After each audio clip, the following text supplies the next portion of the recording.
Good afternoon again, folks.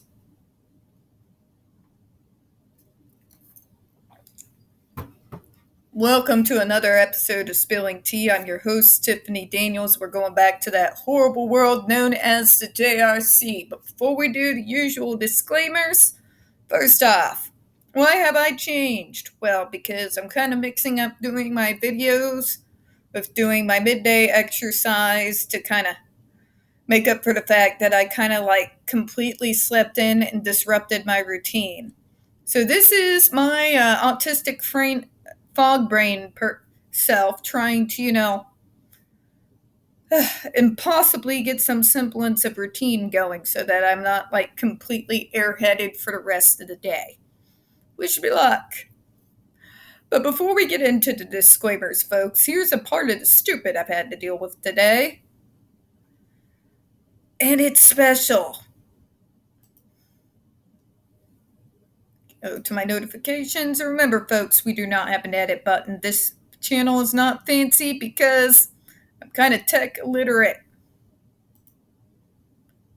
So via the autistic community and disability community that I'm a part of, this got put onto my TL today.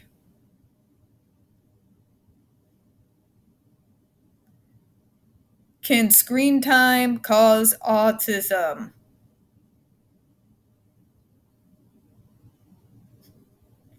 I wish I was kidding. What I really wish was making me kidding is the fact that this has been used before. It's been used several times.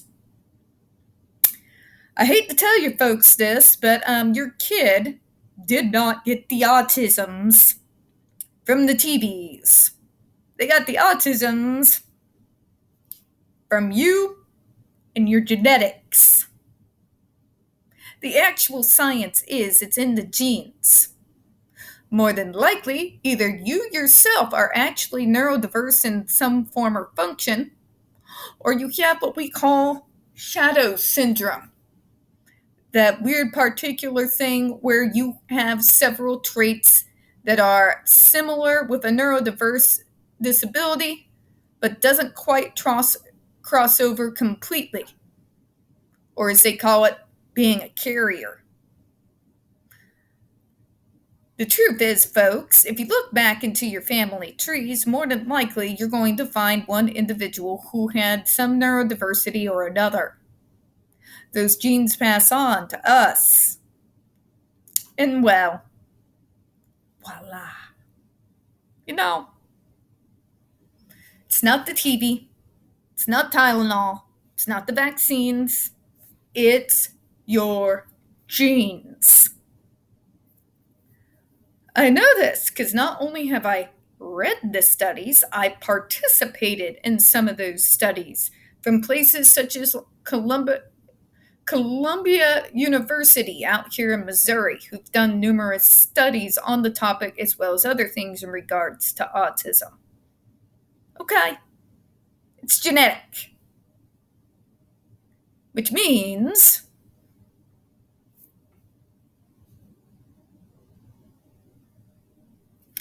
now am I condemning you? Am I saying you're an awful person? No, honey, I'm not. What I'm saying is quit blaming everyone and their mother when the obvious answer is staring at you in the mirror. It means the autisms isn't some boogeyman who came in and kidnapped your real child. Just like any other disability, it simply just is. The sooner we accept this reality and understand that we know nothing, we can start moving forward here. Thank you for coming to my TED Talk.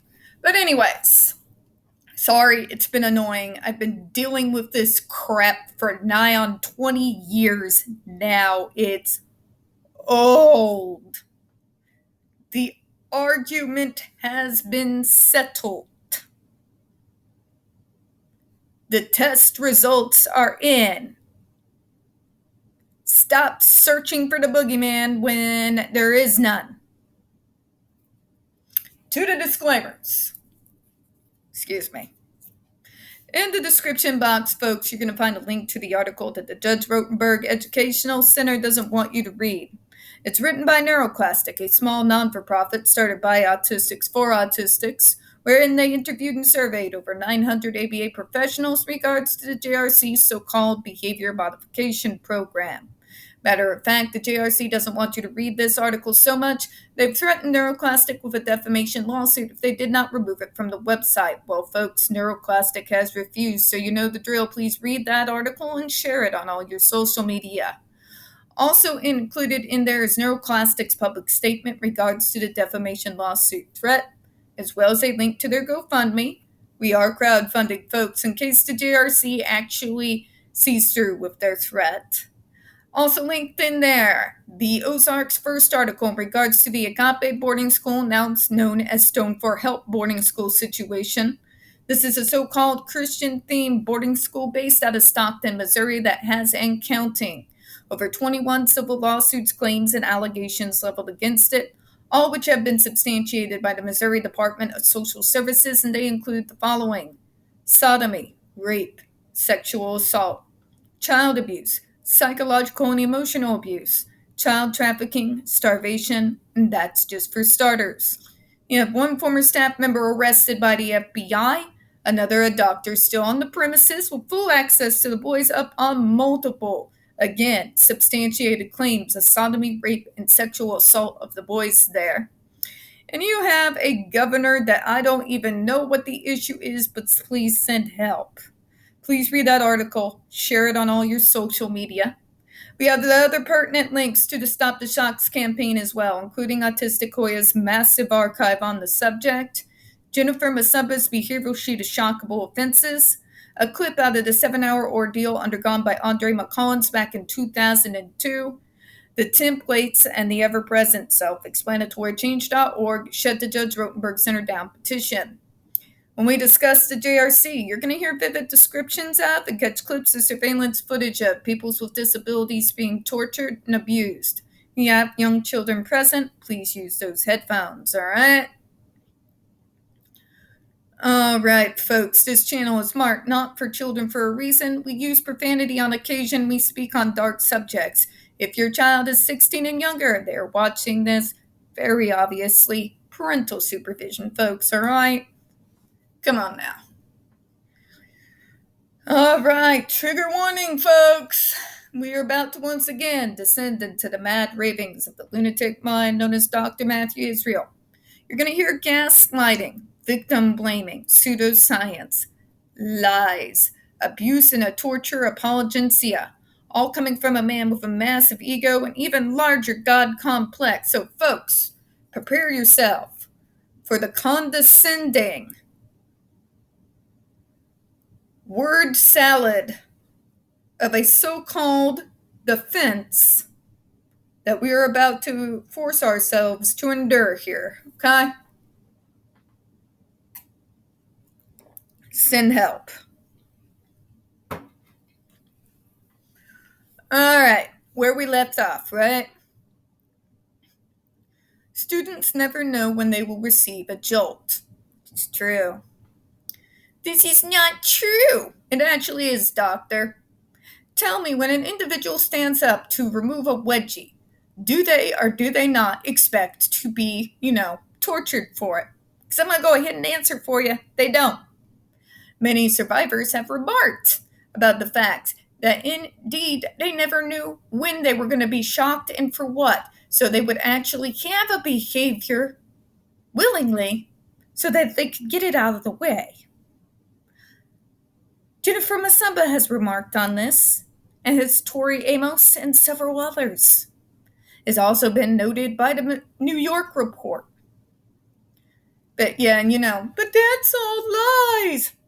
Dude, seriously. Unlike you, we don't get paid to lie. Okay? Good God. With all these people who sit there and tell me that I'm supposedly getting paid for this and that, be honest with you, folks. You would know if it were true. because the scene behind me here look a lot less like the lower end of middle class and a lot more tropical. Just saying. Students, trained doctoral level clinicians decide when specific inappropriate behaviors are causing serious harm to a student. Okay, doctoral level. And these individuals believe that you are to shock someone whenever they jump out of their seat because they could possibly get aggressive. Are these doctoral level clinicians psychic, doctor?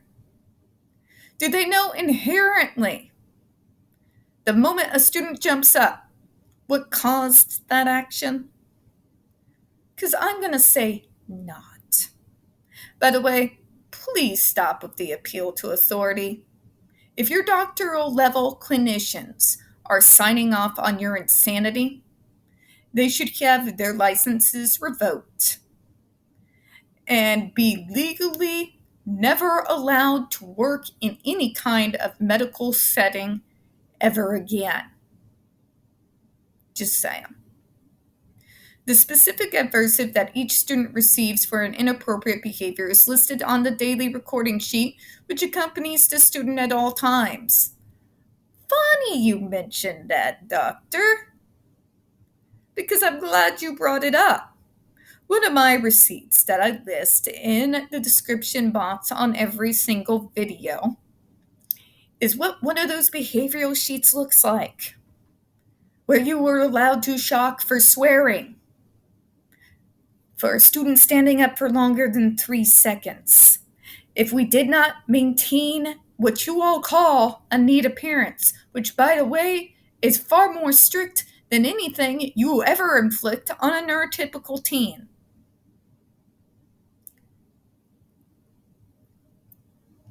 If they are doing anything at all, and you feel that somehow it can lead to aggressive behavior because apparently you all are mind readers and are psychic, you shock them. Your recording sheets are basically nothing but a long list of excuses. I said what I said. The student is given rewards for showing behaviors that are opposite of or that are designed to replace the inappropriate behaviors of being treated. You get rewarded if you pretend to be neurotypical. And you do it so well that this doctor can't tell the difference. It's the stick and carrot, doctor. It's the same kind of training that they use on dogs. You're using Pavlov on humans. And you don't even seem to understand just how dehumanizing that is. Your rewards, speaking of, are not in any way, shape, or form age appropriate. You give a 16-year-old a reward of getting 20 minutes in a ball pit. Seriously. If rewards and educational procedures alone are insufficiently effective, adversives are added as a supplement to the student's positive reward program to treat only those specific behaviors that have been designated by the assigned clinicians. Again, doctor, you have stated that it is perfectly fine to shock a student for jumping out of their seat. But we're starting early in the string of behaviors of where they could harm someone. Again, I provide you the argument that you could, by your logic, shock a student for simply getting out of bed. Because, some violent serial killers get up out of their beds in the morning, and it leads to their aggression later on in the day. So couldn't we, by your logic, by getting out of our beds in the morning, be a part of that string of events that you mentioned? It's a logical fallacy, doctor. You punish them for actions they did not take. Because your staff, who are improperly trained, make assumptions. Assumptions that are illogical.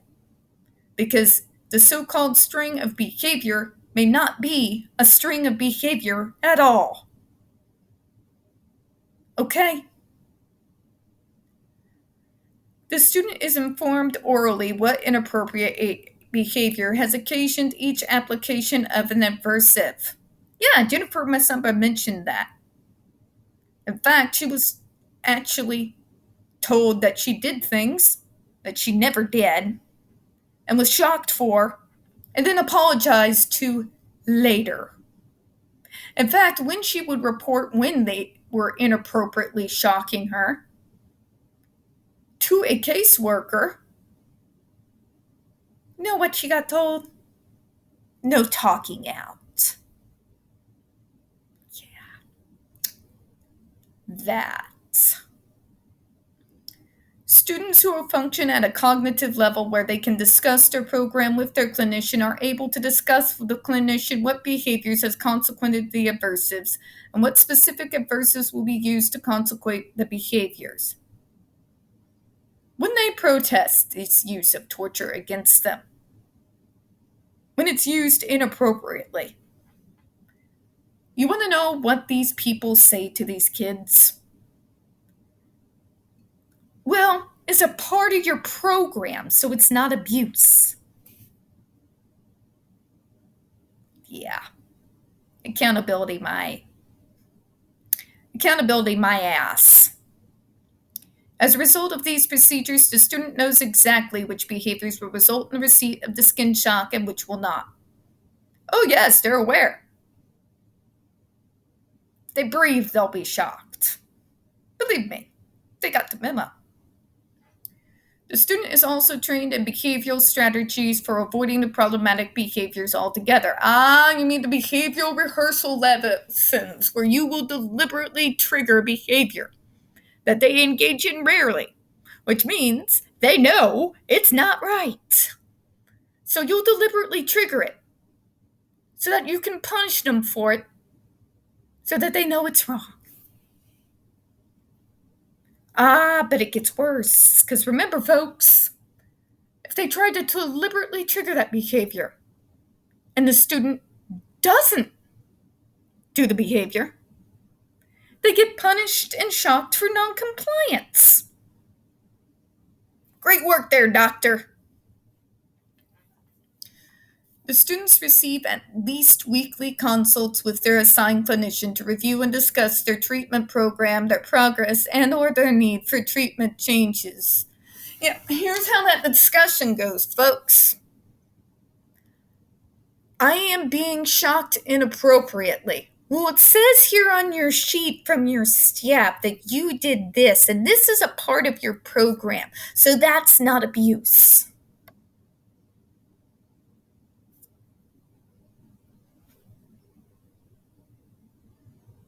Great talk. So what are we seeing here, folks? He's gaslighting you. He's like, why would you ever believe this poor, troubled, disabled person?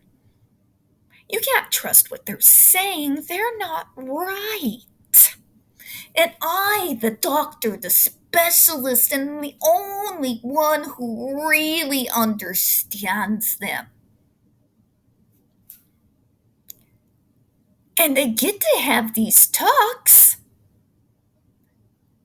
Jennifer Masamba has explained to us how these talks worked. Jennifer Masamba was backed up by the report that was made by the New York State Department of Special Education during their unannounced visits.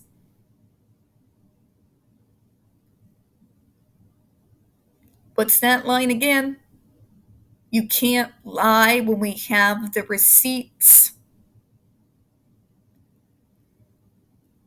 Again, doctor, you're paying fast and loose again. You do this whole thing where you defend that I'm going to shock a person because it's the first in a string of behaviors when you cannot actually tell us that when a person does something such as jump out of their feet, you cannot tell me with 100% certainty that that's going to lead to aggression.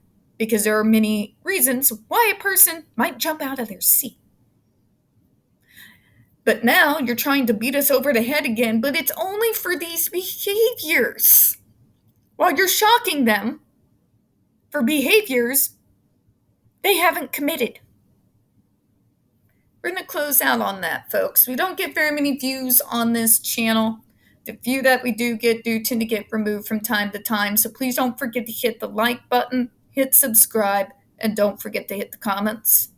I do appreciate your time. And as always, folks, we here at Spilling Tea do hope you have a good one.